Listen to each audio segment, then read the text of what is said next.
Janganlah kamu saling memakan harta sesamamu dengan jalan yang batil, kecuali dengan jalan perniagaan yang berlaku dengan suka sama suka di antara kamu. Quran Surah An-Nisa ayat 29.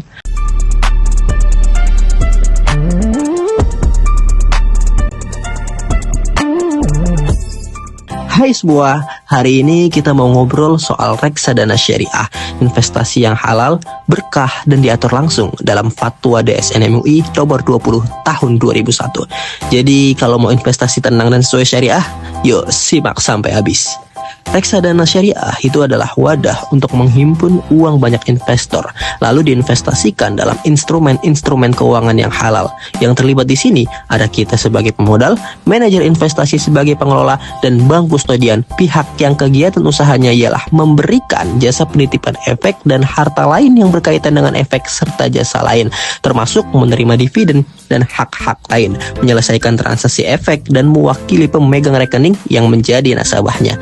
Jadi bukan investasi asal-asalan, semua sudah diatur agar sesuai prinsip-prinsip Islam. Lalu kalian masih nanya nih, gimana akadnya?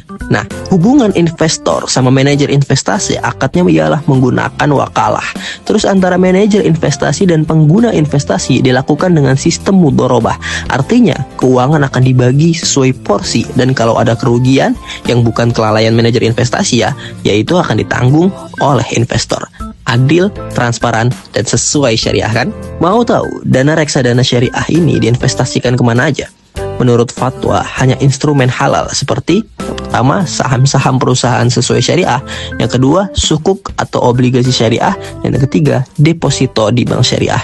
Yang pasti, nggak boleh masuk ke usaha perjudian, alkohol, rokok, ribawi, dan bisnis haram lainnya. Selain pilih investasi halal, cara transaksinya juga diatur di fatwa DSN MUI.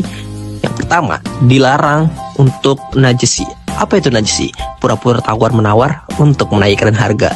Dilarang untuk bai'ul ma'dum, yaitu jual barang yang belum dimiliki. Kemudian dilarang untuk insider trading atau spekulasi yang berlebihan. Semua ini demi melindungi investor dari resiko dan agar lebih adil. Soal keuntungan, hasil investasi dikumpulin dulu, dikurangi biaya operasional, lalu dibagi sesuai proporsi kepemilikan masing-masing pemodal. Kalau ada keuntungan dari yang non-halal, harus disisihkan dan disalurkan untuk kemaslahatan umat, supaya keuntungan benar-benar bersih dan berkah. Lalu investor punya hak untuk menerima laporan dari hasil sesuai porsi, menambah atau menarik investasi kapan saja, memastikan dananya disimpan dan diawasi bank kustodian. Sedangkan manajer investasi wajib untuk mengelola dana sesuai kontrak, bertanggung jawab kalau lalai, dan bank kustodian wajib menjaga aset dan mencatat transaksi dengan benar. Jadi gimana teman-teman? Udah lebih paham soal reksadana syariah? Semua sudah diatur jelas agar halal, transparan, dan sesuai prinsip syariah.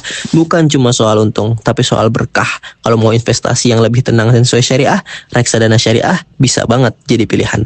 Jangan lupa like, share, dan follow untuk video hukum ekonomi syariah yang lainnya. Sampai jumpa.